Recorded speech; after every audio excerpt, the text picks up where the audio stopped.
হ্যাঁ, আসসালামু আলাইকুম। সেভেস্টল বিডির পক্ষ থেকে আমি মোস্তফা কামাল আছি আপনাদের সাথে। আজকে কথা হবে টেঙ্গু ব্যান্ডের একটা সেফটি শু নিয়ে। এটি হচ্ছে টেঙ্গু ব্যান্ডের একটা সেফটি শু, স্টাইলিশ লাইট ওয়েট একটা সেফটি শু এটা।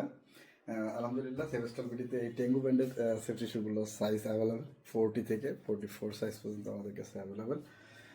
তাই যারা লাইট ওয়েটেড এবং লো প্রাইজের ভিতরে একটা সেফটি শু খুঁজতেছেন তাদের জন্য হতে পারে টেঙ্গু একটা উত্তম একটা ডিল। এই প্রোডাক্টটা এই প্রোডাক্টটি সম্পর্কে বিস্তারিত জানতে ভিজিট করুন www.savestolberry.com অথবা স্ক্রিনে দেওয়া নাম্বারে কথা বলে এই প্রোডাক্টগুলো কীভাবে পারচেস করবেন, কীভাবে ইউজ করবেন, কীভাবে আপনি আপনার কনস্ট্রাকশন প্রজেক্টে বা আপনার সিভিল ইঞ্জিনিয়ারিং প্রজেক্টে অথবা আপনার ইন্ডাস্ট্রিতে কীভাবে অর্ডার করলে হাতে ঘরে বসে বা অফিসে বসে পেয়ে যাবেন, এগুলো সম্পর্কে জানতে অবশ্যই স্ক্রিনে দেওয়া নাম্বারে কথা বলতেই হবে। সকলে ভালো থাকবেন, সুস্থ থাকবেন, সায়েন্স অলরেডির সাথে থাকবেন।